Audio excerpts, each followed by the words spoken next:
Becker.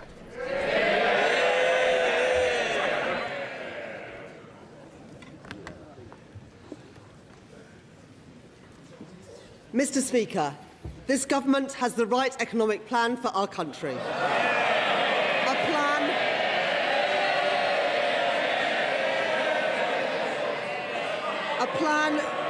plan that is... Order. Sorry. Look, both sides, if you're not interested, please, you don't have to stay in the chamber. I'm interested, my constituents are interested, and your constituents as well. Chancellor. A plan that is even more important in a world that in the last few days has become yet more uncertain. With unfolding conflict in Iran and the Middle East, it is incumbent on me and on this government to chart a course through that uncertainty, to secure our economy against shocks and protect families from the turbulence that we see beyond our borders. I want to express my gratitude to members of our armed forces as they serve across the globe to protect our country. And I want to reassure this House that I am in regular contact with the Governor of the Bank of England, with my international counterparts and with key affected industries, including our maritime sector. And tomorrow I will meet with our North Sea industry leaders to discuss the implications that they face and work with them to manage this uncertain period. Mr. Speaker, in an increasingly dangerous world, I am proud to be the Chancellor that is delivering the biggest uplift in defence spending since the Cold War. With £650 million committed in January to upgrade our Typhoon fighter jets, a new Royal Navy frigate launched from Rosyth last week, and just yesterday, our £1 billion helicopter deal with Leonardo. I am in no doubt about Britain's ability to navigate the challenges we face. The plan that I have been driving forward since the election is the right one. Stability in our public finances, investment in our infrastructure, including our armed forces, and reform to Britain's economy. It is a plan to reshape our economy and break with the failed ideas of the past.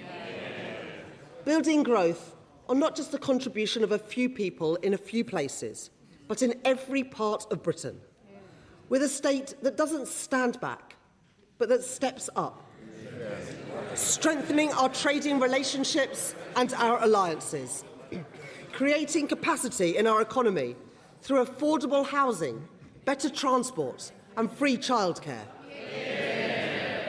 An active and a strategic state, building growth and economic security in an uncertain world. Stability is the single most important precondition for economic growth. That is why we have committed to a single major fiscal event a year, limiting major policy changes to the budget and giving businesses and households the certainty that they need. Today, the new forecasts from the Office of Budget Responsibility show that our plan is the right one. Inflation is down. Borrowing is down. Living standards are up and the economy is growing. Mr. Speaker, this government has restored economic stability. The previous government allowed inflation to skyrocket to over 11%. They stoked interest rates to 15-year highs and delivered the first parliament on record where people were poorer at the end than they were at the start of the parliament. That is their record. Well before the pandemic. I recognise the impact that what the Conservatives did had on families. We promised change at the election, and I understand the responsibility on me to deliver that change. I know that the question that people will ask themselves at the next election is this: are me and my family better off? I am determined that the answer will be yes. The promise that we changed the change that we promised has already started. There have been 6 cuts in interest rates since the general election, the fastest pace in reduction in 17 years. and inflation has fallen. For businesses, that means lower capital costs and greater uncertainty. And for families, it means more money in their pockets to spend in local shops and on the high streets. Those interest rate cuts will save households over £1,300 per year on a typical new fixed-rate mortgage. And real wages have risen by more in the first 18 months of this Labour government than they did in the first 10 years of the Tory government. At the budget, I went further to deliver the change that people rightly demand. I extended a 5p cut in fuel duty for a further 5 months. I froze prescription charges for the second year in a row. I froze rail fares for the first time in 30 years. And I am taking £150 off of energy bills from next month. In February, the Bank of England confirmed that inflation will fall faster because of the action that I took in the budget. And today, the Office for Budget Responsibility expects inflation to come down even faster than it forecast in the autumn. Mr. Speaker, in the current global context, with the risk that rising energy prices will put upward pressure on inflation, the action that I have taken is even more crucial. Keeping inflation low and stable is the best way to support family incomes and reduce pressures on the cost of living. But that's not all we've done. This Labour government has funded 30 hours of free childcare for working families. We are rolling out free breakfast clubs at primary schools. And we are set to achieve the biggest reduction in child poverty over a parliament since records began by reversing the shameful two-child limit imposed by the party opposite. That is the moral choice for the children who will no longer go to school hungry, and for the women who will no longer have to suffer the grotesque indignity of the rape clause. And scrapping the two-child limit is an enduring investment in our children and in our future, to realise the potential of young people whose otherwise potential would be wasted. The Tories have said that they would reinstate that destructive policy.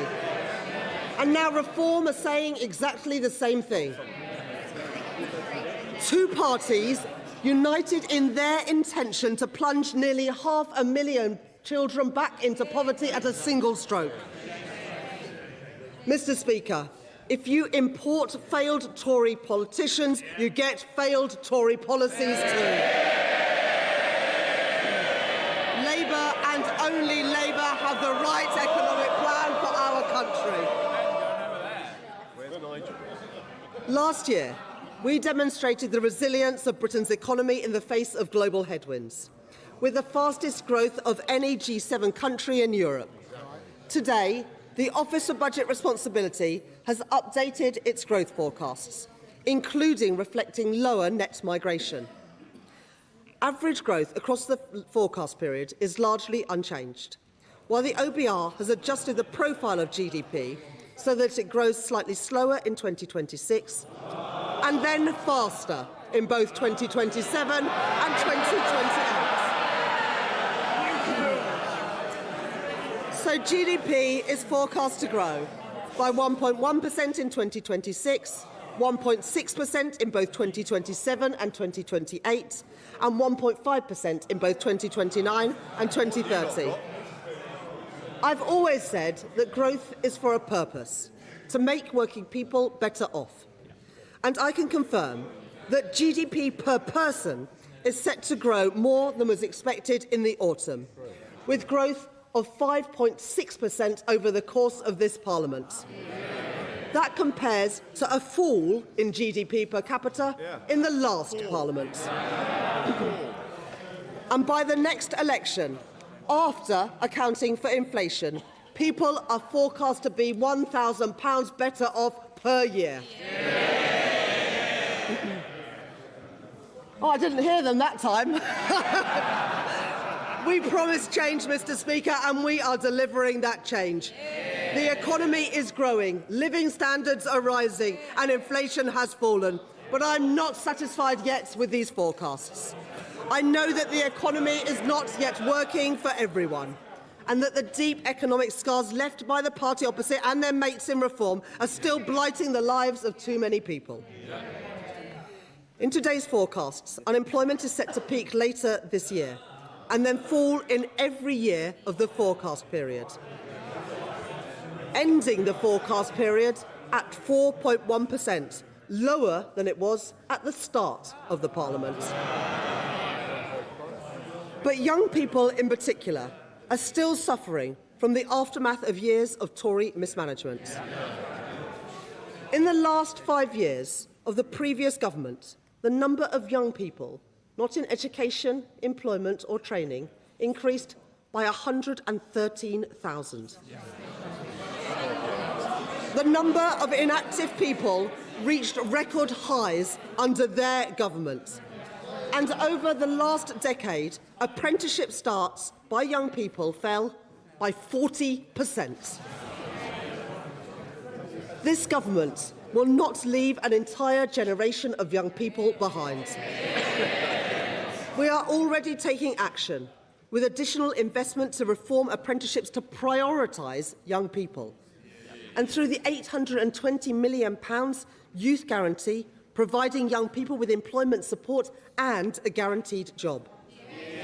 And in the coming weeks, I will set out more reforms to undo the Tory legacy of neglect and give young people the support and the opportunity that they deserve. Mr. Speaker, in the face of global uncertainty, we beat the forecast last year. In the year ahead, the choices that we are making gives me confidence that we will beat them again. And in the year ahead, more of the choices that we have already made will come into effect. Discounts on business energy costs, trade deals with India, the US and the EU, reforms to back our entrepreneurs, investment in our infrastructure, skills funding for further education and more planning reforms. Progress opposed by the Conservatives, opposed by Reform, opposed by the Liberal Democrats and opposed by the Green Party too. Because it is Labour and only Labour that has the right plan for our country. Our plan for growth is grounded in a profound rejection of the failed economic dogmas of the past. The trickle-down, trickle-out thinking that produced ever-diminishing returns for working people.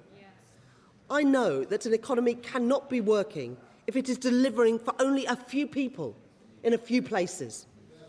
I know that it matters where things are made and who makes them. And I believe that the working people who keep our country moving deserve a fair day's pay for an honest day's work. Since the election, I've been making the big choices that will bring about the deep structural changes that our economy needs so that it works again for working people. The choices to take on vested interests and back the builders, not the blockers. The choice to increase public investment and protect our public finances with new fiscal rules.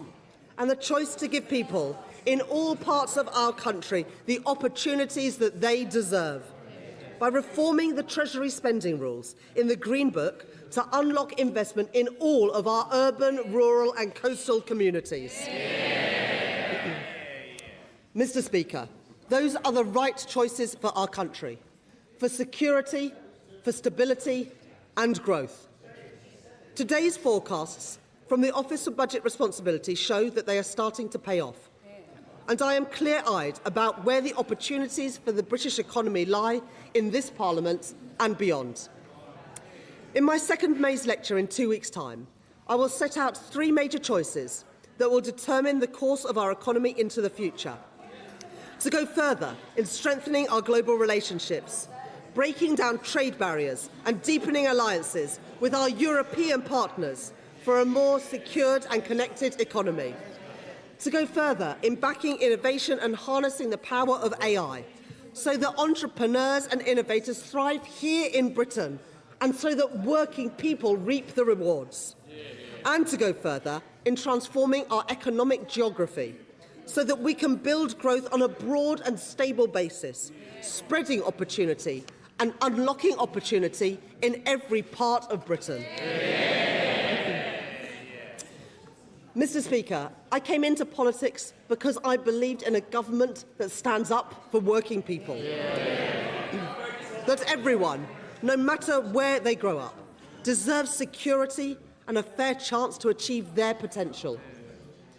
And that being able to manage the bills, afford a home and pay for a holiday is never too much to ask. When governments lose control of the economy, as the Tories did, it is working people who pay the price. In their pay packets, in their bills and in their mortgages. That's what the party opposite inflicted on working people over 14 years. Austerity that cut off investment. Brexit, which cut us off from our closest trading partners. And Liz Truss's disastrous mini-budget. Cheered on by the Leader of the Opposition and by the Honourable Member for Clacton. Oh, he's not here today. No, he's never here.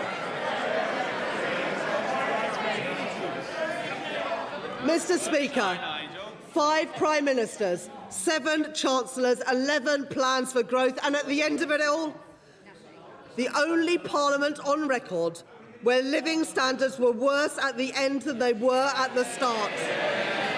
And a £22 billion black hole in the public finances. That is their legacy. And make no mistake, the Tory Tribute Act up there, they would do exactly the same thing. They may have changed the colour of their rosettes, but the British people won't forget that they are the exact same people who wrecked our public services and wrecked our public finances in the Tory government. The same people, the same policies and the same disastrous outcomes for working people.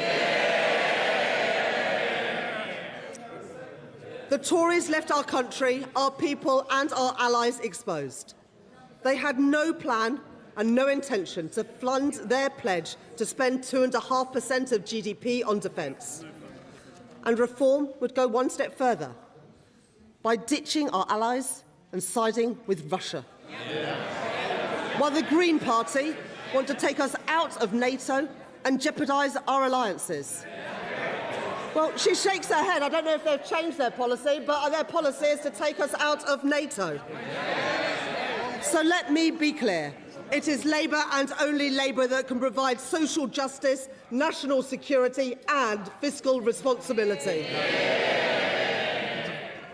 In their forecasts today, the Office for Budget Responsibility show that we are set to reduce borrowing by nearly £18 billion compared to the autumn. This year, we are set to borrow less than the G7 average, something that the Tories never achieved in any year in 14 years. The forecast today shows that public sector net borrowing is set to fall from 4.3% this year to 3.6% next year, then to 2.9%, 2.5% and to 1.8% in 2029-30. And even after funding other measures announced since the budget, including the new special educational needs system set out by my right honourable friend, the Education Secretary, last week. Headroom against the stability rule in 2029-30 has increased from £21.7 billion to £23.6 billion, with headroom against the investment rule also higher at £27.1 billion. And debt is now set to be lower in every year of the forecast compared with the autumn. Mr. Speaker, it is because of the choices I have made to keep our public finances stable and restore our credibility that we can invest in the priorities of working people. Investment in our communities with pride in place. Investment in our schools to fix crumbling classrooms and give every child the education that they deserve. And investment in our NHS to bring waiting lists down and with a record cash settlement. I have never accepted that we have to choose between social justice and fiscal responsibility. Because there is nothing progressive, nothing Labour, about spending £100 billion a year. That's £1 in £10 of what government spends. just paying on the interest of the debt racked up by the party opposite. After their disastrous mini-budget, our debt interest rate soared towards the highest in the G7. And from my budget to this forecast, while average yields rose for the rest of the G7, yields on UK government debt fell. The Tories squandered Britain's credibility. My plan is rebuilding it. Already, because of the action that I have taken, we are expected to spend nearly £4 billion less on debt interest next year than was forecast in the autumn. And if we stay the course and stick to our plan, and our debt interests return to the G7 average, where they were before they wrecked things with Liz Truss's mini-budget, we will have £15 billion a year more for the priorities of working people and to make working people better off. That is the prize on offer. That is the prize within our grasp. This is the right plan. A plan that is more necessary than ever before in the world of uncertainty. A stronger and more secure economy. Inflation and interest rates falling. Resilient public finances. And in every part of Britain, working people better off. Mr. Speaker, every additional patient treated in an NHS hospital, every child lifted out of poverty, every breakfast club in every school is because of the choices that we have taken. And because I have the right plan for our country. But let this House be in no doubt. Every pound that we have invested, every pound in the pockets of working people, every pound that we have secured in this forecast today can be wiped out by a change of course. So we must reject a return to austerity, to protect our public services and invest in Britain's future. We must reject the temptation of easy answers and reckless borrowing, to protect family finances and get the cost of living down. And we must reject the political instability which would put at risk all the progress that we have made. My plan is the right one. I am in no doubt about how great the rewards can be if we stay the course. The forecasts today confirm that the choices this government have made are the right ones. Stability in our public finances, interest rates and inflation falling, living standards rising, more children lifted out of poverty, more appointments in our NHS, more investment in our infrastructure, a growing economy and more money in the pockets of working people. Mr. Speaker, these are the right choices. This is the right plan, and I commend this statement to the House.